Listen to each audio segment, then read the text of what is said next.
നമുക്കിന്ന് ഇപ്പോ പ്രകൃതി ചികിത്സ നമ്മൾ ചെയ്യുന്നു എന്ന് പറയുമ്പോൾ പ്രകൃതി ചികിത്സയിൽ കുറെ ചികിത്സകൾ നമ്മൾ കാണുന്നില്ല, പുറമെന്ന് കുറെ ചികിത്സകൾ കാണുന്നില്ലെങ്കിലും ഉള്ളാലെ ചികിത്സ നടക്കുന്നതായിട്ടുള്ള അനുഭവം എല്ലാവരിലും ഉണ്ടാവും. അപ്പൊ ആ ഒരു അനുഭവം എപ്രകാരമായിരിക്കും എന്നുള്ളതിനെ കുറിച്ചിട്ട് എന്ന് പറയാം. കാരണം നമ്മൾ സാധാരണഗതിയിൽ പഠിച്ചു വെച്ചിരിക്കുന്നത് ഒരു രോഗം വന്നു കഴിഞ്ഞാൽ എന്തെങ്കിലും ചെയ്യണം അത് മാറാൻ. അത് സ്വാഭാവികമായിട്ട് ശരീരത്തിന് അതിനെ മാറ്റാനുള്ള കഴിവുണ്ടെന്നൊക്കെ നമുക്ക് വിശ്വസിക്കാൻ പ്രയാസമാണ്. ഒരു പനി വന്നാൽ മിനിമം ഒരു നനഞ്ഞ തുണി ഒന്ന് നെറ്റിയിലിടെങ്കിലും വേണം എന്ന തരത്തിലുള്ള ഒരു ചിന്തയെങ്കിലും നമുക്കുണ്ടല്ലോ. എന്തെങ്കിലും ചെയ്താലേ മാറും എന്ന് പറയുന്ന ഒരു തോന്നലുണ്ട്. അപ്പൊ അതിൽ നിന്ന് വ്യത്യസ്തമായിട്ട് ഇവിടെ ശരീരത്തിൽ സ്വന്തമായിട്ടുള്ള ചികിത്സയൊക്കെ നമുക്ക് അനുഭവപ്പെടും എന്ന് ഞാൻ പറയുമ്പോൾ, ചികിത്സ നടക്കുന്നതായിട്ട് നമ്മുടെ എക്സ്പീരിയൻസിൽ വരുന്നവർക്ക് അതെങ്ങനെ എന്നുള്ളതിനെ കുറിച്ചാണ് പറയുന്നത്. അപ്പൊ അവിടെ അത് പറയുമ്പോൾ രോഗം എന്ന് പറയുന്നതിനെ കുറിച്ചിട്ടുള്ള നമ്മുടെ സങ്കല്പത്തിലും ചെറിയ മാറ്റങ്ങൾ വരേണ്ടതായിട്ട് വരും. രോഗം എന്ന് പറയുന്ന സങ്കല്പം നമുക്ക് വ്യത്യാസമുണ്ട്. സാധാരണഗതിയിൽ രോഗം എന്നാൽ നമുക്ക് ശത്രുവാണ്, ശത്രുപക്ഷത്തുള്ളതല്ലേ. ശരീരത്തിന് ഉപദ്രവം ഉണ്ടാക്കുന്നത്, ആരോഗ്യക്കുറവുണ്ടാക്കുന്നത്, അല്ലെങ്കിൽ നമ്മെ ആരോഗ്യം ക്ഷയിപ്പിക്കുന്നത്, നമുക്ക് ഉപദ്രവം ചെയ്യുന്ന ഒന്ന് എന്നുള്ള തരത്തിലാണ് രോഗത്തെ മനസ്സിലാക്കി വെച്ചിട്ടുള്ളത്. ഇപ്പൊ ഇവിടെ ഞാൻ പറയുന്നതനുസരിച്ചിട്ട് രോഗം അങ്ങനെ ശത്രുപക്ഷത്തല്ല. രോഗം എന്ന് പറയുമ്പോ ഇപ്പൊ എല്ലാം ഉദാഹരണങ്ങളിൽ കൂടെ പറഞ്ഞു കഴിഞ്ഞാലാണ് നമുക്ക് എളുപ്പം മനസ്സിലാവുള്ളൂ. നമ്മൾ കഴിച്ച ഒരാഹാരം അത്ര ഫ്രഷ് അല്ലെങ്കിൽ, കുറച്ച് പഴകിയ ആഹാരം ആണെങ്കിൽ ശരീരം ഒരു ഫുഡ് പോയ്സൺ ഉണ്ടാക്കിയിട്ട് നമ്മളെ കൊണ്ട് അത് ഛർദ്ദിപ്പിക്കുകയോ ലൂസ് മോഷൻ ആക്കി കളയുകയോ ബോഡി ടെമ്പറേച്ചർ കൂട്ടുകയോ കഫം ഉണ്ടാക്കുകയോ എങ്ങനെയാണെങ്കിലും ഇതിന് എതിരായിട്ട് പ്രവർത്തിക്കാനുള്ള ഒരു പ്രവണത ശരീരം നടത്തുന്നത് കണ്ടിട്ടുണ്ടായിരിക്കുമല്ലോ. ഇതിനെങ്ങനെയെങ്കിലും ഒഴിവാക്കണം, അതിനു വേണ്ടിയിട്ട് കുറേയധികം കഷ്ടപ്പെടും. നമ്മൾ ഇതിന് രോഗം എന്നല്ലേ പറയാ. നമുക്കപ്പൊ ആ ഒരു പ്രത്യേക രോഗത്തെ ഒഴിവാക്കാനാണ് നമ്മൾ ശ്രമിക്കുന്നത്. വാസ്തവത്തിൽ ആ രോഗമല്ലേ നമ്മുടെ രക്ഷയ്ക്ക് വേണ്ടിയിട്ട്. അവിടെ ഒരു രോഗം എന്നുള്ള തരത്തിൽ നമുക്ക് അനുഭവപ്പെടുന്നത് എന്തായിരുന്നു, അതാണ് വാസ്തവത്തിൽ നമ്മുടെ രക്ഷയ്ക്ക് വേണ്ടിയിട്ട് ശരീരം ചെയ്തൊരു പ്രവൃത്തി. ഇപ്പൊ കാലിലൊരു മുള്ള് തറച്ചു, മുള്ള് കുത്തുമ്പോഴേക്കും വേദനിക്കുന്നു എന്ന് കാണുമ്പോഴേക്കും കാല് വലിക്കുക എന്ന് പറയുന്ന ഒരു രക്ഷാപ്രവർത്തനം അവിടെ ഉണ്ട്. അവിടെ കുത്തുക എന്ന് പറയുന്നത് വേദനയുള്ളത് തന്നെയാണ്. പക്ഷെ രക്ഷിക്കാൻ വേണ്ടിയിട്ട് ചെറിയൊരു പെയിൻ വരുമ്പോഴേക്കും നല്ല വേദന ഉണ്ടാക്കി കാലിനെ വലിക്കുന്നു. ഒരു പൊടി നമ്മൾ ശ്വസിച്ചു കഴിഞ്ഞാൽ കാര്യമായിട്ടുള്ള പൊടി വല്ലാതെ അകത്ത് ചെല്ലുന്നതിന് മുൻപ് തന്നെ ആ പൊടിയെ പുറന്തള്ളാൻ വേണ്ടിയിട്ട് ശരീരത്തിന്റെ ഒരു ശ്രമം, തുമ്മുന്നു, ചുമയ്ക്കുന്നു. അപ്പൊ ആ പൊടിയുടെ അംശം പുറത്തേക്ക് പോകുന്നത് വരെ ഇങ്ങനെ തുമ്മിക്കൊണ്ടേയിരിക്കും. അല്ലെങ്കിൽ ഏത് വിധേനയുള്ള വെച്ചാല് അതിനെ പുറന്തള്ളാനായിട്ടുള്ള ശ്രമം ശരീരം നടത്തും. വാസ്തവത്തിൽ ഇങ്ങനെയുള്ള എല്ലാ ശ്രമങ്ങളും നമുക്ക് അസ്വസ്ഥതയാണ്. ഇപ്പൊ ഒരു വെള്ളം കുടിക്കുന്നു, ആ വെള്ളം ആവശ്യത്തിലധികമാണെങ്കിൽ നമുക്കൊരു വിമിഷ്ടം ഉണ്ടായിരിക്കും, ഒരു ഛർദ്ദിക്കാനുള്ള ഒരു തോന്നലൊക്കെ. കഴിക്കാൻ പാടില്ലാത്തൊരു ആഹാരം കഴിക്കുന്നു, അത് കഴിച്ചു കഴിഞ്ഞാൽ വയറിൽ ഗ്യാസ് വരുന്നു, അല്ലെങ്കിൽ നെഞ്ചിരിച്ചിൽ വരുന്നു. ഇതെല്ലാം ശരീരത്തിന്റെ നമ്മുടെ തോന്നലിൽ ഇതൊക്കെ അസ്വസ്ഥതയാണ്. ശരീരത്തെ സംബന്ധിച്ചിടത്തോളം ഇപ്പൊ തെറ്റായി ചെയ്ത ഒരു പ്രവൃത്തിക്ക് ഒരു സൊല്യൂഷൻ കാണാനായിട്ടുള്ള ശരീരത്തിന്റെ ശ്രമമാണത്. എല്ലാ രോഗലക്ഷണങ്ങളും നമുക്ക് അസ്വസ്ഥതയാണെങ്കിലും വാസ്തവത്തിൽ ശരീരത്തിന്റെ ഭാഷയിൽ അത് രക്ഷാപ്രവർത്തനമാണ്. അപ്പൊ ഈ രക്ഷാപ്രവർത്തനങ്ങളെയാണ് നമ്മൾ രോഗലക്ഷണങ്ങളായിട്ട് കണ്ടുകൊണ്ടിരിക്കുന്നത്. ഇപ്പൊ കാൽമുട്ടിന് വേദന വരുന്നു, നീര് വരുന്നു എന്ന് പറയുന്നത് നമ്മളെ സംബന്ധിച്ചിടത്തോളം അത് അസ്വസ്ഥതയാണ്. വേദന മാറ്റുക എന്നുള്ളതേ നമുക്കുള്ളൂ. പക്ഷെ അവിടെ കാൽമുട്ട് ഇത്രയും ലോഡ് എടുക്കുന്നു, നമ്മൾക്ക് ഇത്ര ഭാരമുണ്ട്, ഇത്രയധികം നേരം നിന്ന് ജോലി ചെയ്യുന്നുണ്ട്, ഇത്രയധികം പോഷകാഹാരക്കുറവ് നമുക്കുണ്ട്, ഇതിന്റെയൊക്കെ ഭാഗമായിട്ട് അവിടെ ഒരു തേയ്മാനത്തിനോ ഒക്കെയുള്ള ഒരു സാധ്യത വരുമ്പോൾ അതിൽ നിന്നും നമ്മെ രക്ഷിക്കാൻ വേണ്ടിയിട്ട് അധികം ജോലിഭാരം പാടില്ല, ഇത്രയധികം നേരം നിൽക്കാൻ പാടില്ല, ഇത്രയും ഭാരം നിങ്ങളുടെ ശരീരത്തിൽ ഉണ്ടാവുമ്പോൾ ഇത്രയും സമയം നിൽക്കുക എന്ന് പറയുന്നത് ഇത്രയും വെയിറ്റ് വേറെ ഈ ജോയിന്റിന് വലിയ ക്ഷതമുണ്ടാക്കും. അപ്പൊ അതുകൊണ്ട് നമ്മൾ ആ നിൽക്കുക എന്ന് പറയുന്ന ഒരു പ്രവൃത്തിയിൽ നിന്നും പിൻവലിക്കാൻ വേണ്ടി വേദനയുണ്ടാക്കുന്നു. നമ്മളെ സംബന്ധിച്ചിടത്തോളം അത് രോഗമാണ്. ശരീരത്തെ സംബന്ധിച്ചിടത്തോളം രോഗത്തിലേക്ക് പോവാതിരിക്കാനായിട്ടുള്ള ഒരു രക്ഷാപ്രവർത്തനമാണ്. അപ്പോ നമ്മൾ രോഗം എന്ന് വിചാരിച്ചു വെച്ചിട്ടുള്ള ശത്രുപക്ഷത്ത് നിർത്തിയിട്ടുള്ള സകലതും വാസ്തവത്തിൽ നമ്മെ സഹായിക്കാനായിട്ട് ശരീരം ചെയ്തുകൊണ്ടിരിക്കുന്ന പ്രവർത്തനങ്ങളാണ് എന്നുള്ളതാണ് വാസ്തവം. അപ്പൊ നമ്മൾ പിന്നെ നെക്സ്റ്റ് ചോദിക്കും ഇതൊക്കെ ആയിരിക്കും. അപ്പൊ ക്യാൻസർ എന്നെ രക്ഷിക്കാൻ വേണ്ടിയാണോ, വൃക്കരോഗം രക്ഷിക്കാൻ വേണ്ടിയാണോ? രക്ഷിക്കാൻ വേണ്ടിയിട്ടുള്ള പ്രവർത്തനമാണ്, പക്ഷെ അതുകൊണ്ട് രക്ഷിക്കാൻ സാധിക്കില്ല എന്ന് മാത്രം. രക്ഷിക്കാനായിട്ടുള്ള അവസാനത്തെ ശ്രമം എന്നുള്ള തരത്തിലാണ് ഇതുപോലെ ഒരു വിനാശാത്മക രോഗങ്ങൾ എന്ന് പറയാവുന്ന 4ാം ഘട്ട രോഗങ്ങൾ നമുക്കുണ്ടാവുന്നത്. പക്ഷെ ആ ഒരു ശ്രമത്തിൽ ശരീരം പരാജയപ്പെടുന്നതായിട്ടാണ് നമ്മൾ കാണുന്നത്. പക്ഷെ അതിന് തൊട്ടു മുൻപുള്ള സ്റ്റേജ് വരെയുള്ള ശ്രമങ്ങളിലെല്ലാം ശരീരം വിജയിക്കുന്നുണ്ട്. ഇപ്പൊ ഒരു ഗ്യാസ് ട്രബിൾ ഉള്ള ഒരാൾ, അയാൾ വളരെ ശ്രദ്ധിച്ചല്ലേ ആഹാരം കഴിക്കുള്ളൂ. വയറിനല്ലെങ്കിൽ അപ്പൊ സുഖക്കേട് വരും. ഇപ്പൊ ഗ്യാസ് ട്രബിൾ ഉള്ളത് കൊണ്ട് ഞാൻ ഭക്ഷണം നേരെയാക്കുന്നു എന്ന തരത്തിലേ നമുക്ക് ചെയ്യാൻ നിവൃത്തിയുള്ളൂ. ഗ്യാസ് ട്രബിൾ ഉണ്ടാവാതിരിക്കാൻ വേണ്ടിയിട്ട് ഭക്ഷണം വളരെ കൃത്യതയിൽ ശീലിക്കുക എന്ന് പറയുന്നതിന് നമുക്ക് താല്പര്യമില്ല. അതായത് അവിടെ ഒന്നുകൂടി മനസ്സിലാക്കണം, ശരീരത്തിന് എപ്പോഴും ശരീരത്തിന്റേതായിട്ടുള്ള ഒരു ബുദ്ധി ഉപയോഗിച്ചുകൊണ്ട് നമുക്ക് ലിമിറ്റേഷൻസ് ഏർപ്പെടുത്തേണ്ടി വരിക. നമ്മുടെ ശരീരം ആദ്യം തന്നെ ഇപ്പൊ ഒരു അൾസർ ഉണ്ടാക്കി, ആദ്യം തന്നെ തേയ്മാനം ഉണ്ടാക്കി, ആദ്യം തന്നെ ട്യൂമർ ഉണ്ടാക്കി, ഇങ്ങനെയല്ലല്ലോ വരുന്നത്. ആദ്യം കുറെ കാലം ചെറിയ ചെറിയ അസുഖങ്ങളോ അസ്വസ്ഥതകളോ ഒക്കെ നമുക്കുള്ളൂ. ഇടയ്ക്കിടയ്ക്ക് തലവേദന വരുന്നു, അല്ലെങ്കിൽ ഇടയ്ക്കിടയ്ക്ക് ക്ഷീണം വരുന്നു, ഇടയ്ക്കിടയ്ക്ക് പുറം കഴപ്പ് വരുന്നു, കുറെ നേരം നിൽക്കുമ്പോൾ കാൽമുട്ടിനൊരു കടച്ചിലും വേദനയൊക്കെ വരുന്നു, അല്ലെങ്കിൽ ഇടയ്ക്കിടയ്ക്ക് തുമ്മല് വരുന്നു, വല്ലപ്പോഴും ഒക്കെ ഒരു അസിഡിറ്റിയോ ഗ്യാസ് ട്രബിളോ വരുന്നു. ഇങ്ങനെയൊക്കെയാണ് കുറെ കാലങ്ങൾ നമ്മളിൽ പോകുന്നത്. പക്ഷെ ഇതിനെയൊന്നും നമ്മൾ കാര്യമായിട്ട് ഗൗനിക്കാറില്ല. ഇതുപോലുള്ള അസ്വസ്ഥത വരുമ്പോ ഒരു നെഞ്ചരിച്ചിൽ വരുമ്പോഴേക്കും എന്തപ്പോ നെഞ്ചരിച്ചിൽ വന്നത് എന്ന അന്വേഷിക്കലൊന്നുമില്ല. അങ്ങനെ ഓവറായിട്ട് അന്വേഷിക്കുന്നവര് വേറൊരു തരത്തിൽ ഒരു ഭ്രാന്തൻ രീതിയിൽ പോയി പോകുന്നു. അങ്ങനെയാണ്. അല്ലാതെ ഒരു സാധാരണ ഒരു ലോജിക്ക് ഉപയോഗിച്ചിട്ട് എന്തുകൊണ്ടാണ് ഇപ്പൊ ഒരു നെഞ്ചരിച്ചിൽ വന്നത്, എന്തെങ്കിലും ഞാൻ കഴിച്ച ആഹാരത്തിന്റെ ആണോ, അല്ലെങ്കിൽ ഭക്ഷണത്തിന്റെ ഒപ്പം കഴിച്ച എന്തെങ്കിലും പാനീയങ്ങളുടെ ആണോ, അല്ലെങ്കിൽ ഇപ്പൊ ഒരു ഉറക്കം കഴിഞ്ഞ് എഴുന്നേറ്റ് ഉടനെ ഭക്ഷണം കഴിച്ചതുകൊണ്ടാണോ, അല്ലെങ്കിൽ ഒരുപാട് ലേറ്റ് ആയിട്ട് രാത്രിയിൽ ഫുഡ് കഴിച്ചുകൊണ്ടാണോ, അല്ലെങ്കിൽ കഴിച്ച ഭക്ഷണത്തിന്റെ ചേരുവയുടെ പ്രശ്നമാണോ, അല്ലെങ്കിൽ അതില് അങ്ങനെ എന്ത് കാരണം കൊണ്ടാണ് എനിക്ക് നെഞ്ചരിച്ചല് വന്നത് എന്നുള്ളതൊന്ന് അന്വേഷിച്ച് കണ്ടെത്താനായിട്ട് ഇയാൾ ശ്രമിക്കുകയാണെങ്കിൽ അടുത്തൊരു തവണ അത് ഒഴിവാക്കാലോ. അടുത്തൊരു തവണ ആ ഒരു പ്രശ്നം ഉണ്ടാവാതിരിക്കാൻ അയാൾക്ക് ശ്രമിക്കാം. പക്ഷെ നമുക്ക് എപ്പോഴും സൊല്യൂഷനാണ് താല്പര്യം. കാരണം അന്വേഷിക്കലിന് വലിയ താല്പര്യമൊന്നുമില്ല. എങ്ങനെയെങ്കിലും ഇത് മാറണം, എനിക്കിപ്പോ ഗ്യാസ് ട്രബിളും ഉണ്ട്, അതിന് എന്തെങ്കിലും ഒരു പ്രതിവിധി വേണം. അപ്പൊ സാധാരണഗതിയിൽ എന്തെങ്കിലും മരുന്ന് കഴിക്കുക അല്ലെങ്കിൽ കുടിക്കുക അങ്ങനെയൊക്കെ ഉണ്ടല്ലോ. എല്ലാ സിസ്റ്റത്തിലും ഉണ്ട് എന്തെങ്കിലുമൊക്കെ ഒരു കുറുക്ക് വിദ്യ. പ്രകൃതിയിലും ആയുർവേദത്തിലും അലോപ്പതിയിലും എല്ലാറ്റിലും ഉണ്ടാവും സൊല്യൂഷൻ. അപ്പൊ ആ ഒരു സൊല്യൂഷന്റെ പുറകെ പോയി തൽക്കാല ആശ്വാസം നേടും. അല്ലെങ്കിൽ ചിലപ്പോൾ സൊല്യൂഷന്റെ പുറകെ പോകണം തന്നെ ഇല്ല, അത് അതിന് മൈൻഡ് ചെയ്യാണ്ട് ഇട്ട് കഴിഞ്ഞാൽ കുറച്ചു നേരം കഴിഞ്ഞ് അത് മാറിപ്പോകുന്നതായിട്ടാണ് നമ്മൾ കാണുക. പക്ഷെ ഇത് ശരീരത്തിന്റെ ഒരു അറിയിപ്പായിട്ട് മനസ്സിലാക്കണം. സ്വയം രക്ഷിക്കാനായിട്ടുള്ള ഒരു ശ്രമത്തിന്റെ ഭാഗമായിട്ടാണല്ലോ ഈ ഒരു ഗ്യാസ് ട്രബിൾ അവിടെ ഉണ്ടായിട്ടുണ്ടാവുക. എന്തോ ഒരു തെറ്റായിട്ടുള്ളത് അകത്ത് സംഭവിച്ചിട്ടുണ്ട്. അപ്പൊ അത് നമ്മളെ അറിയിക്കുന്നുണ്ട്. അത് പരിഹരിക്കാനായിട്ട് ശരീരം സ്വയം ശ്രമിക്കുന്നുമുണ്ട്. ഈ ശ്രമത്തെ നമ്മൾ പരിഗണിക്കുന്നില്ല, ഒട്ടും തന്നെ കണക്കിലെടുക്കുന്നില്ല. നമ്മൾ ഇതേ ലൈഫ് സ്റ്റൈലിൽ തന്നെ തുടർന്നു പോവുകയാണ്. ഇപ്പൊ ഒരാൾക്കൊരു ക്ഷീണം വരികയാണ്. ക്ഷീണം വരുമ്പോ എനിക്കിപ്പോ രാത്രി 8 മണിയൊന്നും കഴിഞ്ഞാൽ പിന്നെ ഇരിക്കാൻ പറ്റുന്നില്ല, ആകെ തലയ്ക്ക് കനം വരുന്നു, പകലൊക്കെ അധ്വാനിക്കുന്നുണ്ട്, വൈകുന്നേരം ആകുമ്പോഴേക്കും പഴയ ആരോഗ്യം എനിക്കില്ല, എനിക്ക് ഉറക്കം വരുന്നുണ്ട്, ക്ഷീണം വരുന്നുണ്ട്, തളർന്നു പോകുന്നുണ്ട്. പക്ഷെ 8 മണിക്ക് കിടന്നുറങ്ങാൻ നമുക്ക് നിവൃത്തിയില്ലല്ലോ. നമുക്ക് ബാക്കി പണികളൊക്കെ ചെയ്ത് മുന്നോട്ടെല്ലാം ഭർത്താവിനെയും ഭാര്യനെയും കുട്ടികളെയും കുടുംബങ്ങളും എല്ലാം ചെയ്തുകൊണ്ട് മുന്നോട്ട് പോകണ്ടേ. അപ്പൊ അതുകൊണ്ട് ഈ ഒരു ക്ഷീണത്തെ നമ്മൾ ഗൗനിക്കുന്നില്ല. ക്ഷീണിക്കണ്ട, ഈ പണിയൊക്കെ കഴിഞ്ഞതിന് ശേഷം കിടന്നാൽ മതി എന്നുള്ളതാണ് നമുക്ക് കൊടുക്കുന്ന ഒരു തീരുമാനം. അങ്ങനെയാണ്. അപ്പൊ എന്താന്ന് വെച്ചാൽ എന്തിനു വേണ്ടിയാണ് ശരീരം ക്ഷീണിക്കുന്നതെന്നൊന്നും നമ്മൾ ഒരിക്കലും അന്വേഷിക്കുന്നില്ല. ശരീരം വെറുതെ ഒരു ക്ഷീണം ഉണ്ടാക്കില്ലല്ലോ. നമ്മുടെ ശരീരം ഒരു മണ്ടനാണ് എന്തുകൊണ്ട് നമ്മൾ ചിന്തിക്കുന്നു എന്ന് മനസ്സിലാവുന്നില്ല. ഒരു തലവേദനിക്കുന്നുണ്ടെങ്കിൽ ആ തലവേദന എന്തുകൊണ്ടാണെന്ന് നമുക്ക് ചിന്തിക്കേണ്ടതില്ല.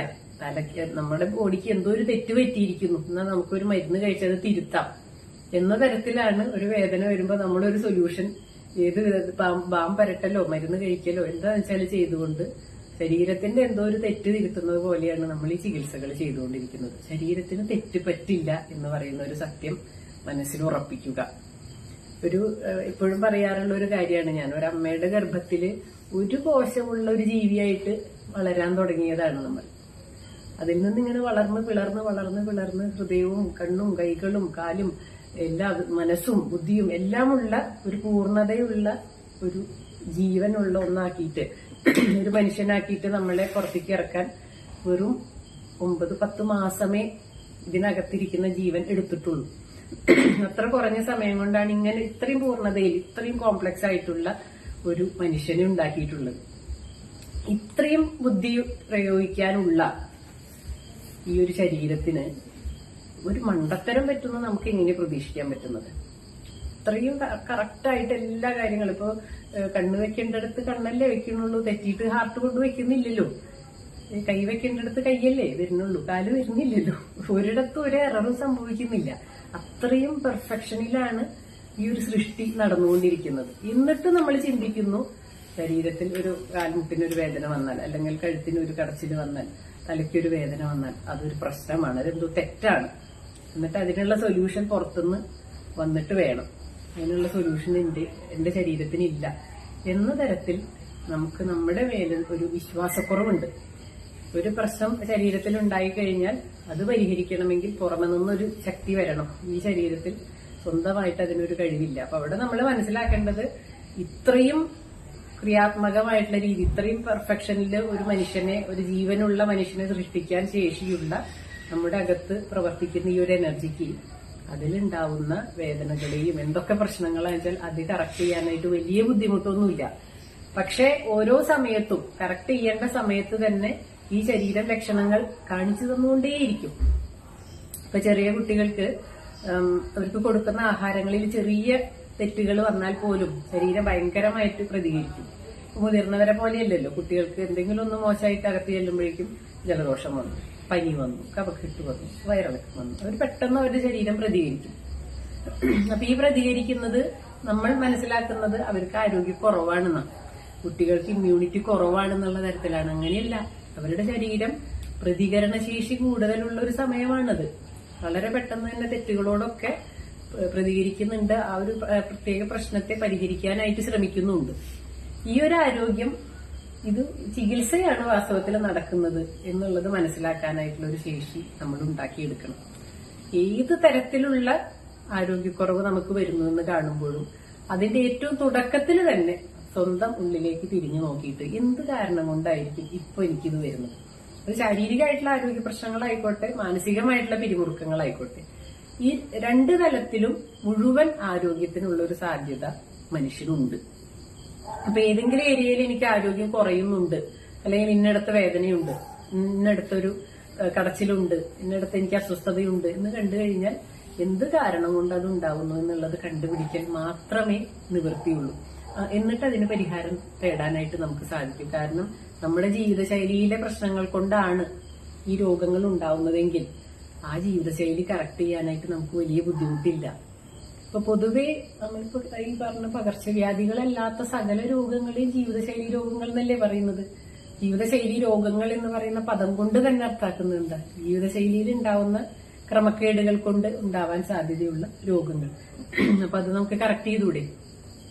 കൃത്യമായിട്ടുള്ള ചിട്ടയിലേക്ക് കൊണ്ടുവന്നാൽ കറക്റ്റ് ചെയ്യാം. എങ്ങനെയാണെങ്കിൽ ഏറ്റവും തുടക്കകാലത്തിലാണെങ്കിൽ. ഇപ്പൊ മുഴുവൻ തേയ്മാനം സംഭവിച്ചു കഴിഞ്ഞിരിക്കുന്നു എന്ന് പറയുന്ന ഒരവസ്ഥയിൽ പിന്നെ എനിക്ക് അവിടെ ഒരു കറക്ഷൻ നടത്താൻ ബുദ്ധിമുട്ടാണ്. എന്റെ കിഡ്നി മുഴുവനായിട്ട് ഫെയിലിയർ ആയിരിക്കുന്നു എന്ന് പറഞ്ഞ അവസ്ഥയിൽ നിന്ന് പിന്നെ ആ കിഡ്നിയെ രണ്ടാമത് ജീവിപ്പിച്ചു കൊണ്ടുവരാൻ നമുക്ക് സാധിക്കില്ല, ശരീരത്തിന് സാധിക്കുന്നില്ല. നമ്മുടെ മനുഷ്യന്റെ ബുദ്ധി വെച്ചിട്ട് മനുഷ്യനിപ്പോ എന്താ ചെയ്യുന്നത്? ഫെയിലിയർ ആയി കഴിഞ്ഞ ഒരു പ്രത്യേക ഘട്ടം കഴിഞ്ഞാൽ കൃത്രിമമായിട്ട് വൃക്കയുടെ പണി വേറൊരു മെഷീനെ കൊണ്ട് ചെയ്യിപ്പിക്കും, ഡയാലിസിസ് ചെയ്യിപ്പിക്കും. അത് വളരെ നല്ലത് തന്നെ. പക്ഷെ നമ്മളിത് നശിപ്പിക്കാത്തിടത്തോളം കാലം മാത്രമേ, മുഴുവനായിട്ടുള്ള ഒരു നാശം സംഭവിക്കാത്തിടത്തോളം തിരികെ വളരെ നോർമലിലേക്ക് വരാനുള്ള എല്ലാ ശേഷിയും മനുഷ്യന്റെ ശരീരത്തിലുണ്ട്. ആ ശേഷി ഉണ്ട് എന്നുള്ളതിന്റെ ഏറ്റവും വലിയ തെളിവാണ് തൊട്ടതിനും പിടിച്ചതിനും ഒക്കെ ഓരോ അസ്വസ്ഥതകൾ വരുന്നത്. കുറച്ചു നേരം പണി കഴിയുമ്പോഴേക്കും എന്റെ ഷോൾഡറിന് വേദന. അപ്പൊ ആ ഷോൾഡറിന് വേദന വന്നാൽ നമ്മളവിടെ പണി നിർത്തിക്കോളും. വേദനിപ്പിക്കുന്നത് ഇത്രയും ഇപ്പൊ ചെയ്യാനുള്ള ആരോഗ്യമുള്ളൂ, ഇത് കഴിഞ്ഞാൽ അവിടെ നിർത്തുക. അത് നിർത്തി കുറച്ചു നേരം കഴിയുമ്പോൾ ആ വേദന മാറും, അത് കഴിഞ്ഞ് വീണ്ടും പണിയെടുക്കാം. പക്ഷെ ശരീരം ലക്ഷണങ്ങൾ പ്രകടിപ്പിക്കുന്ന ഒരു സമയത്ത്, അതായത് ഓരോ രോഗലക്ഷണവും ശരീരത്തിന്റെ ഭാഷയായിട്ട് മനസ്സിലാക്കണം. എനിക്കിപ്പോ വല്ലാത്ത സ്ട്രെസ്സാണ് ഉള്ളതെങ്കിൽ അവിടെ മനസ്സിലാക്കണം, എനിക്കിപ്പോ ചിന്തകളൊന്നും പറ്റില്ല, എന്റെ ബുദ്ധി പ്രവർത്തിക്കുന്നില്ല. അപ്പൊ ഞാൻ ഒന്നിലും ഇടപെടാതിരിക്കുക, ഒരു ബ്രേക്ക് എടുക്കുക. ആ ഒരു ടെൻഷനുള്ള സമയത്ത് തന്നെ ഞാൻ എന്റെ ബുദ്ധി, ഞാൻ ഒത്തിരി അദ്ദേഹത്തിന്റെ അടുത്ത് പറഞ്ഞുള്ളൂ, നമ്മൾ ഒത്തിരി ഇമോഷണലി സെൻസിറ്റീവ് ആയിരിക്കുന്ന സമയത്ത് പിൻവലിയുക, ഒന്നിലും ഞാൻ ഇടപെടുന്നില്ല. കാരണം എന്തിലിടപെട്ടാലും തെറ്റുപറ്റും. കാരണം വേറൊന്നുമല്ല, എന്റെ ബുദ്ധിക്ക് ഇപ്പൊ ഒരു പ്രസക്തി കൂടിയില്ല. എന്റെ ബുദ്ധി ഓഫായിരിക്കുകയാണ്. ഒന്നുകിൽ ബുദ്ധി അല്ലെങ്കിൽ ഇമോഷൻ, ഇതിലേതെങ്കിലും ഒന്നേ ഒരു സമയം പ്രവർത്തിക്കൂ എന്നുള്ള ഒരു സത്യം മനസ്സിലാക്കുക. ഇപ്പൊ ഭയങ്കര വിഷമത്തിലോ ഭയങ്കര ദുഃഖത്തില് ഭയങ്കര എന്താണ് ദേഷ്യത്തിൽ ഭയങ്കര ഭയത്തിൽ ഇതിൽ ഇങ്ങനെ എന്തിലിരിക്കുകയാണെങ്കിലും ആ സമയത്ത് നമ്മൾ ഉള്ളിലേക്ക് വരിക. ഈ സമയത്ത് ഞാൻ എന്തിലെങ്കിലും ഇടപെട്ട് കഴിഞ്ഞാൽ അവിടെ തെറ്റുകൾ പറ്റാനുള്ള സാധ്യതയുണ്ട്. അപ്പൊ ഞാൻ കുറച്ചൊന്ന് ബ്രേക്ക് എടുക്കുക. ഇതേ തരത്തിൽ തന്നെ ശാരീരികമായിട്ട് നമുക്കൊരു അസ്വസ്ഥത വരുമ്പോൾ ചെറിയൊരു ബ്രേക്ക് എടുക്കുക. ആ ബ്രേക്ക് തുടക്കത്തിൽ തന്നെ എടുത്തു കഴിഞ്ഞാൽ ശരീരത്തിന് ആ ഒരു പ്രത്യേക പ്രശ്നത്തെ സോൾവ് ചെയ്യാനായിട്ട് ഒരു ബുദ്ധിമുട്ടും ഉണ്ടായിരിക്കില്ല. ആ സമയത്ത് ശരീരം ആവശ്യപ്പെടുന്ന സമയത്താണ് ആ ഒരു ബ്രേക്ക് എടുക്കേണ്ടതെന്ന് മാത്രം. വിശക്കുന്ന സമയത്തല്ലേ ഭക്ഷണം വേണ്ടത്. ഏതെങ്കിലും സമയത്ത് കിട്ടിയിട്ട് കാര്യമില്ലല്ലോ. വിശപ്പ് എന്ന സമയത്ത് കഴിച്ചാൽ നമുക്ക് ഒരു സന്തോഷമുണ്ട്, സുഖമുണ്ട്, ശരീരത്തിനും മനസ്സിനും ഒരുപോലെ. ഇപ്പൊ നല്ല വിശപ്പുണ്ട്, 2 ദിവസം കഴിഞ്ഞിട്ട് ഫുഡ് തരാം എന്ന് പറഞ്ഞാൽ അത് ഒരു ഗുണവുമില്ല. ഇതേപടി ശരീരം ഒരു വിശ്രമം ആവശ്യപ്പെടുമ്പോഴാണ് ക്ഷീണമോ വേദനയോ കടച്ചിലോ എന്താന്ന് വെച്ചാല് ഉണ്ടാക്കിക്കൊണ്ട് ഒരു ബ്രേക്ക് എടുക്കൂ എന്ന് പറയുന്ന ഒരു റിക്വസ്റ്റ് ശരീരം മുന്നോട്ട് വെക്കുന്നത്. അപ്പൊ ആ റിക്വസ്റ്റ് മുന്നോട്ട് വെക്കുന്ന സമയത്തായിരിക്കണം റെസ്റ്റ് എടുക്കേണ്ടത്. നമ്മൾ സാധാരണ അങ്ങനെയല്ല. എല്ലാ പണികളും കഴിഞ്ഞ് ഞാൻ പറയുന്ന ഒരു സമയത്ത് ശരീരത്തിന് റെസ്റ്റ് അനുവദിച്ചിരിക്കുന്നു. അത് നമുക്ക് കിട്ടിയിട്ട് ഗുണമില്ല. കാരണം അവിടെ ഒരു പക്ഷെ ഇപ്പൊ ഒരു മണിക്കൂർ കൊണ്ട് റിപ്പയർ തീരേണ്ട ഒരു പ്രശ്നം വേണ്ട സമയത്ത് റെസ്റ്റ് കൊടുക്കാത്തത് കൊണ്ട് ചിലപ്പോൾ ഒരുപാട് മാസങ്ങളോളം നീണ്ടു നിൽക്കുന്ന ഒരു പ്രശ്നമായിട്ട് മാറാം. ശരീരത്തിന്റെ ഒരു ബുദ്ധി ഈ പറഞ്ഞ രോഗത്തിന്റെ ചികിത്സയിൽ ഒരുപാട് ഇടപെടുത്താൻ വിടാതിരിക്കുക എന്നുള്ളതാണ് എന്റെ ഒരു നിർദ്ദേശം. അതായത് ഇപ്പൊ ഒരുപാട് മണിക്കൂറുകൾ നിന്ന് ജോലി ചെയ്യുന്ന ഒരാളാണ് ഞാൻ എന്ന് കരുതുക. ഇപ്പൊ എനിക്ക് ബോഡി വെയിറ്റ് ഒക്കെ കൂടുന്നുണ്ട്, എനിക്ക് എക്സസൈസ് വളരെ കുറവാണ്, ഭക്ഷണമൊന്നും എന്റെ അത്ര കൃത്യതയിലൊന്നുമല്ല. അങ്ങനെ എല്ലാം കൂടി വരുമ്പോ എന്റെ നടുവിനോ എന്റെ കാൽമുട്ടിനോ ഒക്കെ ഒരു സ്ട്രെയിൻ കൂടാനും വേദനകളൊക്കെ വന്നു തുടങ്ങാനുള്ള ഒരു സാധ്യതയുണ്ടല്ലോ. ഈ സാധ്യത അതായത് കാൽമുട്ടിന് തേയ്മാനത്തിനൊക്കെ ഉള്ള ഒരു ചാൻസ് വന്നു എന്ന് കരുതുക. അപ്പൊ ഈ ഒരു സാധ്യത വളരെ നേരത്തെ കൂട്ടി കണ്ടുകൊണ്ട് ശരീരം എന്ത് ചെയ്യും, ഇടയ്ക്കിടയ്ക്ക് മുട്ടിനൊരു വേദനയോ ചെറിയൊരു വിങ്ങലോ ഒരു സ്റ്റിഫ്നെസ്സോ എന്തെങ്കിലുമൊക്കെ ഉണ്ടാക്കും ഇടയ്ക്കിടയ്ക്കൊക്കെ ആയിട്ട്. അപ്പൊ നമ്മൾ കാലൊക്കെ ഇടയ്ക്ക് ഒന്ന് കുടഞ്ഞ് ഒന്ന് ഫ്രീ ആക്കി വീണ്ടും കുറെ നേരം നിൽക്കുന്നു. അപ്പൊ ഇങ്ങനെ നമ്മൾ കുറെ നാള് തുടർന്ന് പോകുമ്പോഴാണ്, അതായത് നമുക്ക് ബുദ്ധി ഉപയോഗിച്ചിട്ട് വേണമെങ്കിൽ ചിന്തിക്കാം, മുട്ടിന് സ്ട്രെയിൻ വരുന്നുണ്ട്, ഞാൻ ഇടയ്ക്ക് ഒന്ന് ഇരുന്നോളണം, അല്ലെങ്കിൽ എന്ത് കാരണം കൊണ്ടൊക്കെയാണോ മുട്ടുവേദന വരുന്നത് ആ വേദനയെ പരിഹരിക്കാനായിട്ട് ഞാൻ ലൈഫ് സ്റ്റൈലിൽ മാറ്റങ്ങൾ വരുത്തിക്കൊള്ളാം. വെയിറ്റ് കുറയ്ക്കലാണെങ്കിൽ കുറയ്ക്കുക, എക്സസൈസ് ചെയ്യലാണെങ്കിൽ അത് ചെയ്യുക, ഇനി ഉറക്കക്കുറവാണെങ്കിൽ ഉറക്കം കൂട്ടുക, പോഷണം കൃത്യമായിട്ടാവണമെങ്കിൽ ഭക്ഷണമൊക്കെ ക്രമീകരിച്ചുകൊണ്ട് ആ ഭാഗം ക്ലിയർ ചെയ്യുക. ഇങ്ങനെയൊക്കെ ചെയ്തുകൊണ്ട്, അതായത് ശരീരം ഒരു ലക്ഷണം കാണിക്കുമ്പോഴേക്കും എന്റെ ബുദ്ധി ഉപയോഗിച്ച് എനിക്ക് അതിനെ പരിഹരിക്കാവുന്നതാണ്. പക്ഷേ പലപ്പോഴും നമ്മൾ മണ്ടനെ പോലെ ഇരിക്കും. അതായത് ശരീരം എത്ര തവണ ലക്ഷണങ്ങൾ കാണിച്ചു കഴിഞ്ഞാലും അതിനെ മൈൻഡ് ചെയ്യാതിരിക്കും. മൈൻഡ് ചെയ്യാതെ കുറെ നാളിരിക്കുമ്പോ എന്താ സംഭവിക്കുന്നത്? അപ്പൊ ശരീരത്തിന് മനസ്സിലാവുന്നു, ബുദ്ധി ഉപയോഗിച്ചിട്ട് ഈ മനുഷ്യൻ ഒന്നും ചെയ്യാൻ പോകുന്നില്ല, ബുദ്ധി ഉപയോഗിച്ച് പ്രവർത്തിച്ച് ആ കാൽമുട്ടിനെ രക്ഷപ്പെടുത്തും തോന്നുന്നില്ല. അപ്പൊ അവിടെ ശരീരത്തിന്റേതായിട്ടുള്ള ബുദ്ധി പ്രയോഗിക്കാൻ തുടങ്ങും. ആ ബുദ്ധി പ്രയോഗിക്കുക എന്ന് പറഞ്ഞാൽ അവിടെ നമുക്ക് വലിയ പരിമിതികൾ ഏർപ്പെടുത്തിക്കൊണ്ടാണ് കാൽമുട്ടിന് തേയ്മാനങ്ങളൊക്കെ തുടങ്ങുന്നത്. അപ്പൊ നമ്മൾ ഇരിക്കാൻ നിർബന്ധിതരാവുകയാണ്. ഇനി കുറച്ചു നേരം കൂടി നിന്ന് കഴിഞ്ഞാൽ അസഹ്യമായിട്ടുള്ള വേദന വരും, അല്ലെങ്കിൽ ഇനി ഇങ്ങനെ ഒന്ന് തിരിഞ്ഞു കഴിഞ്ഞാൽ അവിടെ നീര് വരും, അല്ലെങ്കിൽ ഇത്ര സ്പീഡിൽ നടന്നു കഴിഞ്ഞാൽ അപ്പൊ എനിക്ക് സ്റ്റക്കാവേണ്ടി വരും എന്ന തരത്തിൽ ഭയങ്കരമായിട്ട് നമുക്ക് പരിമിതികൾ ഏർപ്പെടുത്തും. ഈ പരിമിതികൾ ഏർപ്പെടുത്തുന്നത് നമ്മൾ നശിപ്പിക്കാനല്ല, നമ്മുടെ ബുദ്ധി ഉപയോഗിച്ചിട്ട് നമുക്ക് പരിമിതികൾ ഏർപ്പെടുത്താൻ നമ്മൾ തയ്യാറല്ലായിരുന്നു. പിന്നെ ശരീരം നേരിട്ടിറങ്ങി രക്ഷാപ്രവർത്തനത്തിന് ഇറങ്ങുന്നു എന്ന് മാത്രമേ അവിടെ മനസ്സിലാക്കേണ്ടതുള്ളൂ. എന്റെ ഹൃദയത്തെ സംരക്ഷിക്കേണ്ട ഏറ്റവും വലിയ ഉത്തരവാദിത്വം എനിക്കാണ്. എന്റെ ഹൃദയത്തിന്റെ ജോലി ഭാരം കൂടുന്നു, ഞാൻ ഒരുപാട് ഫുഡ് കഴിക്കുന്നു, ഒരുപാട് കായികമായിട്ട് ഒരുപാട് അധ്വാനിക്കുന്നു, ഇനി മാനസികമായിട്ട് കഠിനമായിട്ടുള്ള അധ്വാനങ്ങൾ വരുന്നു, പിരിമുറുക്കങ്ങൾ വരുന്നു, എനിക്ക് ഉറക്കമില്ല, ഇങ്ങനെയെല്ലാം കൂടിയാകുമ്പോൾ എന്റെ ഹൃദയത്തിന് ഭയങ്കര ജോലി ഭാരം വരികയല്ലേ. അപ്പൊ ഈ ഭാരം കൂടി വരുമ്പോ അവിടെ ഹൃദയത്തിന് ഒരു പ്രത്യേക പരിധിയിലധികം പണിയെടുപ്പിക്കുക എന്ന് പറഞ്ഞാൽ ജീവിതകാലം മുഴുവൻ ഇത് ഓണായിരിക്കേണ്ടതല്ലേ. ഇടയ്ക്ക് റെസ്റ്റ് ചെയ്യാൻ വിടാൻ പറ്റുന്ന ഒരു ഓർഗൻ അല്ലല്ലോ ഇത്. അപ്പോ അധികം ജോലി ചെയ്യിപ്പിക്കുക എന്ന് പറഞ്ഞു കഴിഞ്ഞാൽ അത് അതിന്റെ ഒരു ആയുസ് കുറഞ്ഞു പോകും.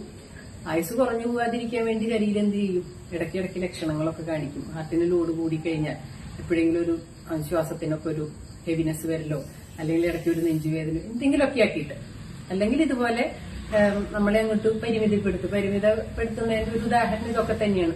ജോയിന്റ്സിൽ പെയിൻ വരും, ഉപ്പിറ്റി വേദന വന്നു, അല്ലെങ്കിൽ മുട്ടുവേദന വന്നു, നടുവേദനയൊക്കെ വരുത്തിയിട്ട് നമ്മുടെ വേഗതയൊക്കെ കുറയ്ക്കും. വേഗത കുറച്ചു കഴിഞ്ഞാൽ ഹൃദയത്തിന് ആ വഴിക്കെങ്കിലും കുറച്ച് റെസ്റ്റ് കിട്ടും. കുറെ അധികം നമ്മുടെ സ്പീഡ് കുറഞ്ഞു. പിന്നെ കുറെ അധ്വാനിക്കാനുള്ള ശേഷി കുറയ്ക്കും. കുറച്ചധികം അധ്വാനിക്കുമ്പോഴേക്കും കിതപ്പും പ്രശ്നങ്ങളൊക്കെ വന്ന് അവിടെ നിന്നും നമ്മുടെ ഹൃദയത്തെ പ്രൊട്ടക്ട് ചെയ്യാൻ വേണ്ടി ഹൃദയത്തിന്റെ ജോലി കുറയ്ക്കുക എന്നുള്ളതാണ് അവിടെ എല്ലാം സംഭവിച്ചുകൊണ്ടിരിക്കുന്നത്. പക്ഷെ നമ്മുടെ കണ്ണിൽ ഇതൊക്കെ എന്താ? നമ്മുടെ കണ്ണിൽ ഇതൊക്കെ രോഗമാണ്. എനിക്ക് നെഞ്ചിരിപ്പുണ്ട്, എനിക്ക് കിതപ്പുണ്ട്, എനിക്ക് മറ്റെന്താണ് ശ്വാസത്തിന്റെ തടസ്സം, ഇതൊക്കെ വരുന്നു എന്ന് പറഞ്ഞ് ഞാൻ നോക്കിക്കഴിഞ്ഞാൽ എനിക്ക് ബ്ലോക്ക് ഉണ്ട് എന്നായിരിക്കും ഒരു പക്ഷെ കണ്ടെത്തുന്നുണ്ടാവും. ഈ ബ്ലോക്ക് പോലും സാധാരണ പറയാറുണ്ട്, ബ്ലോക്ക് ഇത്തിരി കായികമായിട്ട് അധ്വാനിക്കുന്ന ഏതൊരാൾക്കും ചെറിയ ചെറിയ ബ്ലോക്കുകൾ ഉണ്ടാവാം. ഈ ബ്ലോക്കുകളൊന്നും നമ്മുടെ ജീവൻ അപഹരിക്കാൻ പാകത്തിനുള്ള ബ്ലോക്കുകളായിരിക്കില്ല, മറിച്ച് ഹൃദയത്തെ സംരക്ഷിക്കാൻ വേണ്ടിയിട്ടുള്ളതായിരിക്കും എന്നാണ് പറയുന്നത്. ഇപ്പൊ ഹൃദയത്തെ എങ്ങനെയാ സംരക്ഷിക്കുന്നത്? ചെറിയ ചെറിയ ബ്ലോക്കുകൾ അപകടമില്ലാത്ത ഇടങ്ങളിൽ ഉണ്ടായിക്കഴിഞ്ഞാൽ ഹൃദയത്തിന് ഒരു പ്രത്യേക അളവിൽ കൂടുതൽ ജോലി ചെയ്യാനായിട്ട് പറ്റില്ല. ഒരു പ്രത്യേക അളവിൽ കൂടുതൽ നമ്മൾ ജോലി ചെയ്യിപ്പിക്കുന്നു എന്ന് കണ്ടു കഴിഞ്ഞാൽ ഈ പറയുന്ന കിതപ്പും പ്രശ്നങ്ങളൊക്കെ ഉണ്ടാക്കി നമുക്ക് പിൻവലിയേണ്ടതായിട്ട് വരും. എന്തുകൊണ്ട് അപ്പോ ഇങ്ങനെ ശരീരത്തിന് ബ്ലോക്കുകളും മറ്റും ഉണ്ടാക്കിക്കൊണ്ട് പോലും ഹൃദയത്തെ പ്രൊട്ടക്ട് ചെയ്യേണ്ടി വരുന്നത്? കാരണം അല്ലാതെ ബുദ്ധി ഉപയോഗിച്ച് ഹൃദയത്തെ സംരക്ഷിക്കാൻ നമ്മൾ തയ്യാറല്ല. ഒരു ആരോഗ്യക്കുറവ് നമുക്ക് അനുഭവപ്പെടാത്തിടത്തോളം, ഒരു അസ്വസ്ഥത, എന്തെങ്കിലും ഒരു രോഗലക്ഷണം നമുക്കുണ്ടാവാത്തിടത്തോളം ഒരു തരത്തിലും ശരീരത്തെ തിരിഞ്ഞു നോക്കാൻ നമ്മൾ റെഡിയല്ല. നമ്മൾ അവനവന് വേണ്ടി ചെയ്യണമെന്നൊക്കെ ആഗ്രഹിക്കും എന്നുള്ളതല്ലാതെ ബുദ്ധിമുട്ട് വന്നാൽ മാത്രമേ ചെയ്യാൻ തുടങ്ങുന്നുള്ളൂ. ഈ ഒരു പ്രശ്നം ഒഴിവാക്കുക എന്ന് പറയുന്നത്, അതായത് ശരീരത്തിന്റെ ബുദ്ധിയെ ഒരുപാട് ഇടപെടുത്താതിരിക്കുക, അതിനു മുൻപ് നമ്മുടെ ബുദ്ധി ഉപയോഗിച്ചുകൊണ്ട് ലൈഫ് സ്റ്റൈലിൽ കറക്ഷനും കാര്യങ്ങളൊക്കെ വരുത്തുക. ഇങ്ങനെ നോക്കുമ്പോൾ കൃത്യമായിട്ട് മനസ്സിലാവും ഉണ്ടാവുന്ന രോഗലക്ഷണങ്ങളെല്ലാം തന്നെ വാസ്തവത്തിൽ ഈ ശരീരത്തെ പ്രൊട്ടക്ട് ചെയ്യാൻ വേണ്ടി മാത്രം സംഭവിച്ചുകൊണ്ടിരിക്കുന്നതാണ് എന്നുള്ളത്. ഇനി ഇവിടെ നമ്മൾ ചികിത്സയിലിരിക്കുമ്പോൾ എന്തൊക്കെ തരത്തിലുള്ള ലക്ഷണങ്ങളായിട്ടാണ് ഇവിടെ വരുന്നത്? ആ ലക്ഷണങ്ങളൊക്കെ തുടക്ക ദിവസങ്ങളിൽ തൊട്ടിട്ട് വേഗം കുറഞ്ഞൊക്കെ വരും. അപ്പൊ ഈ കുറഞ്ഞു വന്നു കഴിഞ്ഞാൽ പോലും എല്ലാവരോടും പറഞ്ഞു കൊടുക്കുന്ന ഒരു കാര്യമുണ്ട്, രോഗം മാറി എന്നൊരു തോന്നലേ ഉണ്ടായിട്ടുള്ളൂ. കഴിഞ്ഞ ഹേം ചേച്ചിയോട് പറഞ്ഞില്ലേ, രോഗം മാറി എന്നൊരു തോന്നലേ ഉണ്ടായിട്ടുള്ളൂ, രോഗം മാറിയിട്ടില്ല. ഹേം ചേച്ചിയോടല്ല, വേറെ ആരോട് പറഞ്ഞു? ഹേമ ടീച്ചറോടാണ്. അതായത് വന്നു 2 ദിവസം കഴിഞ്ഞു, നല്ല ശക്തിയായിട്ടുള്ള വേദനയും പ്രശ്നങ്ങളൊക്കെ ആയിരുന്നു. 3ാമത്തെ ദിവസം പറയുന്നു എനിക്ക് വേദനകളൊന്നുമില്ല, ഇപ്പൊ എല്ലാം റെഡിയായി. പക്ഷെ അവിടെ ഇത്രയും ആരോഗ്യത്തോടെ ഇരിക്കാനുള്ള ഒരു സാധ്യത ഈ ശരീരത്തിലുണ്ട് എന്നുള്ളതേ മനസ്സിലാക്കാവൂ. ഇപ്പൊ എല്ലാം ക്ലിയറായി എന്ന് ഒരിക്കലും ചിന്തിക്കുകയേ ചെയ്യരുത്. ഇതൊക്കെ ഇനിയും വരും, ഇതേ തീവ്രതയിലായിരിക്കില്ല എന്ന് മാത്രം. ശരീരം ഇനിയും കറക്ഷൻ നടത്താനായിട്ട് തുടങ്ങുമ്പോൾ വീണ്ടും ചില ദിവസങ്ങളിലെങ്കിലും ഇതൊക്കെ തലപൊക്കും. ഇപ്പൊ മുട്ടുവേദനയുടെ ചികിത്സ നടക്കുമ്പോൾ അതിങ്ങനെ കുറഞ്ഞു വന്നു. പക്ഷെ ഒരു പ്രത്യേക ദിവസം എത്തിയപ്പോ നല്ല വേദന. 2 ദിവസം അങ്ങനെ മുറിക്കകത്തിരുന്നില്ലേ? ആ 2 ദിവസം എന്തിനാ വെറുതെ ഒരു വേദന കൂടിയത്? പ്രത്യേകിച്ച് കാരണങ്ങൾ അവിടെ ഉണ്ടായിരുന്നില്ല. ഒരു ദിവസം ഇങ്ങനെ കുറഞ്ഞൊക്കെ വരികയായിരുന്നു, ഈസി ആയിട്ടൊക്കെ നടക്കാനൊക്കെ തുടങ്ങണതിന്റെ ഇടയിൽ ഒരു 2 ദിവസം നല്ല വേദനയായിട്ട് അവിടെ കിടക്കുന്നു. അപ്പൊ അവിടെ മനസ്സിലാക്കണം, രോഗചികിത്സയുടെ തീവ്രതയെ അവിടെ കൂടിയിട്ടുള്ളൂ. ആ 2 ദിവസം കഴിഞ്ഞപ്പോ വീണ്ടും പഴയപടി കുറഞ്ഞു. അപ്പൊ അവിടെ ഇവിടെ എല്ലായ്പ്പോഴും നമ്മൾ പറയില്ലേ, ശരീരത്തിന്റെ ഒരു സ്വയം ചികിത്സ മാത്രം ഇവിടെ നടക്കുക. നമ്മൾ എന്തെങ്കിലും ചെയ്യുന്നതിന്റെ ഭാഗമായിട്ടല്ല ഇവിടെ രോഗം മാറുന്നത്, അല്ലെങ്കിൽ എന്തെങ്കിലും ചെയ്യുന്നതിന്റെ ഭാഗമായിട്ടല്ല ഇതുപോലത്തെ ക്രൈസിസുകൾ വരുന്നത്. ഇവിടെ നമ്മൾ ഈ രാവിലെ തൊട്ട് വൈകിട്ട് വരെ ചെയ്യുന്ന എല്ലാ കാര്യങ്ങളും ഒരുമിച്ച് കൂടി നിൽക്കുമ്പോൾ മാത്രമാണ് ഈ സെൽഫ് ഹീലിംഗ് തീർച്ചയായിട്ടും ഓണാവും. അത് ഏറ്റവും സെൽഫ് ഹീലിംഗ് എന്ന് പറയുന്നത് എല്ലാവരിലും എല്ലായ്പ്പോഴും നടന്നുകൊണ്ടിരിക്കുന്നത് തന്നെയാണ്. അത് കൂടുതൽ തീവ്രതയിലേക്ക്, ഇവിടെ ചികിത്സ മാത്രം, അല്ലെങ്കിൽ ചികിത്സയ്ക്ക് ഏറ്റവും പ്രാധാന്യം കൊടുത്തുകൊണ്ട് ഏറ്റവും കൂടുതൽ എനർജിയും ചികിത്സയ്ക്ക് വേണ്ടി എന്നുള്ള തരത്തിൽ ശരീരം ഉപയോഗപ്പെടുത്തുക എന്ന് പറയുന്ന ഒന്ന് ഈ ഒരു സമയത്ത് സംഭവിക്കും. അതുകൊണ്ടാണ് പഴക്കമുള്ള പ്രശ്നങ്ങൾ സ്പീഡിൽ ക്ലിയർ ആവുന്നതായിട്ട് മനസ്സിലാവുന്നത്. പക്ഷെ അങ്ങനെയൊക്കെ മനസ്സിലായാൽ പോലും അവിടെ നമ്മൾ കാത്തിരുന്നോളണം. ലക്ഷണങ്ങൾ മാറിക്കഴിഞ്ഞാൽ രോഗം മാറി എന്നർത്ഥമായിട്ടില്ല.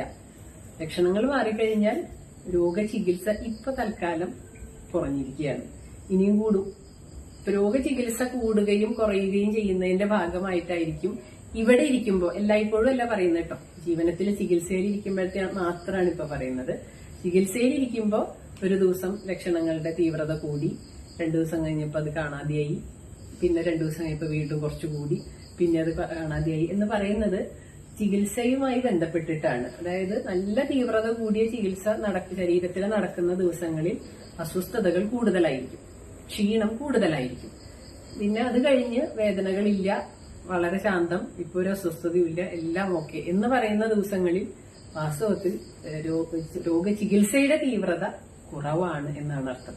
ഇത് കൂട്ടാനും കുറയ്ക്കാനും നമുക്ക് പറ്റില്ല. കാരണം ശരീരം അതിന്റെ മാക്സിമം സ്പീഡിലാണ് ഈ ചികിത്സ നടത്തിക്കൊണ്ടിരിക്കുക ഇവിടെ വെച്ചിട്ട്.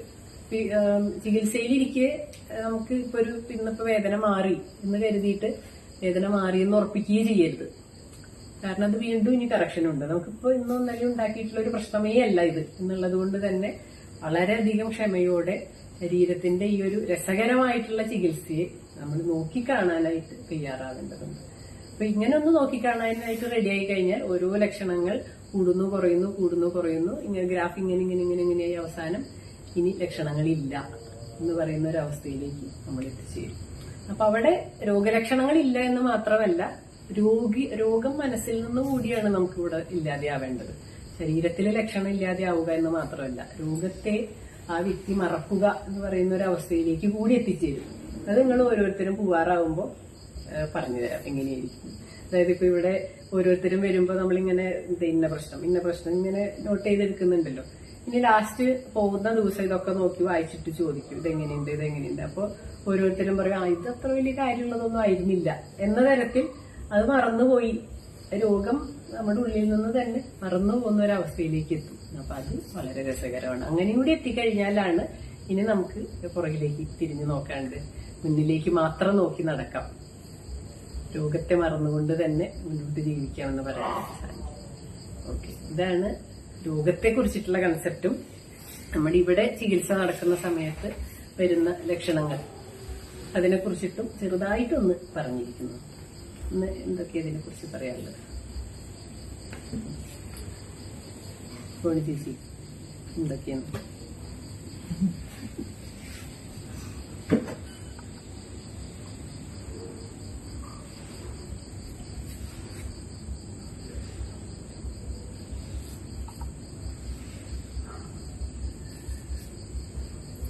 ലസിത ചേച്ചി എന്താ പറഞ്ഞിട്ടുള്ള ശരീരത്തിന്റെ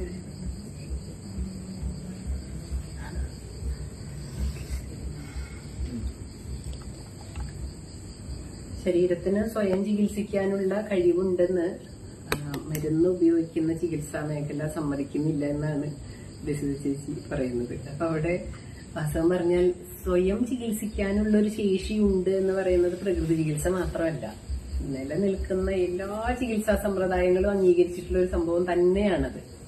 ഇവിടെ നമ്മൾ അത് മാത്രം ഉപയോഗിച്ചിട്ട് ചികിത്സ നടത്തുന്നു എന്ന് മാത്രം. ഇപ്പൊ ഒരു മരുന്ന് കൊടുക്കുമ്പോ ഒരു ഡോക്ടർ പറയും ഇത് സിംറ്റമാറ്റിക് ആയിട്ടുള്ള മാനേജ്മെന്റ് ആണ് ഭൂരിഭാഗം രോഗങ്ങളിലും നടത്താനായിട്ട് നമുക്ക് സാധിക്കുക എന്നുള്ളത് തുറന്ന് സമ്മതിക്കുന്നുണ്ടല്ലോ ഓരോരുത്തരും. ഇപ്പൊ പ്രകൃതി ചികിത്സയിൽ തന്നെ ഇപ്പൊ ഒരു വേദന വരുമ്പോ ഒന്ന് തണുപ്പ് വെച്ചു അല്ലെങ്കിൽ ചൂട് വെക്കുന്നു എന്നൊക്കെ പറയുമ്പോ അത് ചെയ്യുന്നതിന്റെ കൂട്ടത്തിൽ പറഞ്ഞു തരുന്നുണ്ട് ഇത് രോഗചികിത്സയല്ല കേട്ടോ, ഇപ്പൊ ഉള്ള ഈ ലക്ഷണത്തെ തൽക്കാലം ഒന്നും ഇല്ലാതെയാക്കാനായിട്ടുള്ള ഒന്ന് സപ്പോർട്ട് ചെയ്ത് ഒന്ന് സമാധാനമായിട്ട് നമുക്കൊന്ന് റിലാക്സ് ചെയ്യാൻ പറ്റും. വേദനിച്ച ഒരാൾക്ക് കാത്തിരിക്കുക എന്ന് പറഞ്ഞാൽ ബുദ്ധിമുട്ടാണ്. വേദനകളില്ലാതെ രോഗം മാറാനായിട്ട് കാത്തിരിക്കാൻ വേണ്ടി മാത്രം നമ്മൾ ഇതുപോലെ സിംറ്റമാറ്റിക് മാനേജ്മെന്റുകൾ നടത്തും. ഇതുപോലെ ബാക്കിയുള്ള ചികിത്സാ സമ്പ്രദായങ്ങളും അവരവരുടേതായിട്ടുള്ള മരുന്നുകളും കാര്യങ്ങളൊക്കെ ഉപയോഗിക്കുന്നുണ്ട്. പക്ഷെ അവരും കുറെ പേരെങ്കിലും തുറന്നു പറയുന്നുണ്ട് ഇത് സിംറ്റമാറ്റിക് ആയിട്ടുള്ള ചികിത്സയാണ് എന്നുള്ളത്. കാരണം വേറെ ഒന്നുമല്ല, കുറെ പേരെന്നല്ല എല്ലാവരും പറയണം ഇത് സിംറ്റത്തെയാണ് ചികിത്സിക്കുന്നത് എന്നുള്ളത്. രോഗത്തിന്റെ കൃത്യമായിട്ടുള്ള കാരണം കണ്ടെത്താൻ നമ്മൾ പഠിച്ചവനാവണം. അത് വലിയ ബുദ്ധിമുട്ടാ. ഇതിന്റെ കൃത്യമായിട്ട് അതിന്റെ പുറകിൽ ഇതിന്റെ കാരണം ഇത് കണക്റ്റഡ് ആയിരിക്കും. പെട്ടെന്ന് നേരത്തെ പറഞ്ഞില്ലേ, പെട്ടെന്ന് തന്നെ ഒരു മാരക രോഗത്തിലേക്ക് ഒരാൾ വന്ന് ചാടില്ല. അപ്പൊ അതിന്റെ ഒരു കാരണം ഉണ്ടായിരിക്കും. ഇപ്പം പ്രകൃതി ചികിത്സയില് ഏകരോഗ സിദ്ധാന്തം എന്ന് പറയുന്ന ഒന്നുണ്ട്. ഈ ഏകരോഗത്തിലേക്ക് എത്തുക എന്ന് പറയുന്നത് ഇത്തിരി ശ്രമകരമാണ്. ഏകരോഗ സിദ്ധാന്തം എന്ന് പറയുന്നത് എല്ലാറ്റിന്റെയും കാരണം ഒന്ന് എന്നുള്ളതാണ്. പക്ഷെ ഈ ഏകരോഗ കാരണമുണ്ട്. എല്ലാ രോഗത്തിന്റെയും ഒരു കാരണം എന്ന് പറയുന്ന ഒന്നുണ്ട്. ആ കാരണത്തിലേക്ക് എത്തൽ നമുക്ക് എളുപ്പം കൊണ്ട് പറ്റണമെന്നില്ല. അപ്പൊ അതുകൊണ്ട് തന്നെ ഒരു ആള് രോഗം ബാധിച്ച ഒരാള് വരുമ്പോ ആദ്യം തന്നെ എന്റെ ഈ രോഗത്തിന്റെ കാരണം കണ്ടുപിടിക്കണം എന്നാഗ്രഹിച്ചിട്ടല്ല വരുന്നത്. എനിക്ക് ഈ രോഗം ഒന്ന് മാറണം എന്നാഗ്രഹിച്ചുകൊണ്ടാണ്. അപ്പൊ അതുകൊണ്ട് തന്നെ അയാളുടെ ആവശ്യം ഇപ്പോഴുള്ള അസ്വസ്ഥതകൾ ഒഴിവാവുക എന്നുള്ളത് തന്നെയാണ്. അപ്പൊ അതുകൊണ്ട് എല്ലാ ചികിത്സകൾക്കും ഈ ലക്ഷണങ്ങളെ ഒഴിവാക്കി കൊടുക്കാൻ പറ്റുന്ന എല്ലാ ചികിത്സകൾക്കും പ്രാധാന്യമുണ്ടെന്ന് തന്നെ പറയാം. നമ്മളിവിടെ നമുക്ക് ഇപ്പൊ പ്രകൃതി ചികിത്സയിൽ വലിയ പരിമിതികളൊക്കെ ഉണ്ട്. കുറെ ലക്ഷണങ്ങളെ ഒന്നും നമുക്ക് ഒഴിവാക്കാൻ മരുന്നുകളൊന്നും ഇല്ലല്ലോ നമ്മുടെ കയ്യിൽ. അപ്പൊ അങ്ങനെയുള്ള ലക്ഷണങ്ങളെ ഒഴിവാക്കേണ്ട ഒരവസ്ഥ വേണ്ടവർക്ക് ഇതുപോലെ മരുന്നുകളുടെ സഹായങ്ങൾ തേടിക്കൊള്ളണം. അവിടെ നമ്മൾ സ്വയം ചികിത്സയ്ക്ക് മാത്രമേ ഞാൻ നിൽക്കൂ എന്ന് വാശി പിടിക്കാനായിട്ട് പാടില്ല. കാരണം ശരീരത്തിന് സ്വയം ചികിത്സ നടത്താൻ പറ്റാത്ത ഘട്ടങ്ങൾ ഒരുപാടുണ്ട്. ആ പറ്റാത്ത ഘട്ടങ്ങളിലേക്ക് നമ്മൾ കൊണ്ടെത്തിക്കുന്നതാണെന്നുള്ളത് വേറെ കാര്യം. അത് നമ്മൾ കുറെ കാലം ഇതുപോലെ നീട്ടി അശ്രദ്ധമായിട്ടുള്ള ലൈഫിലൂടെ പോയിട്ട് എത്തിക്കുന്നതാണെന്നുള്ളതൊക്കെ വാസ്തവം. പക്ഷെ അങ്ങനെ എത്തുന്ന ഒരാളെ സംബന്ധിച്ചിടത്തോളം അവിടെ കാരണം അന്വേഷിച്ച് കണ്ടെത്തുക എന്നുള്ളതിന്റെക്കാൾ ഇപ്പോഴുള്ള ഈ ഒരു വേദനയിൽ നിന്ന് ഒരാശ്വാസം എന്ന് തന്നെയാണ് താല്പര്യപ്പെടുന്നുണ്ടായിരിക്കുക. പക്ഷെ ശരീരത്തിന് സ്വയം ചികിത്സിക്കാനുള്ള ശേഷി ഉണ്ടെന്ന് പറയുന്നത് ലോകത്തെ എല്ലാ വൈദ്യശാസ്ത്രങ്ങളും അംഗീകരിച്ചിട്ടുള്ളത് തന്നെയാണ്. ഓക്കെ, എന്തൊക്കെയാണ് എന്തെങ്കിലും ഉണ്ടോ, സംശയങ്ങളുണ്ടോ?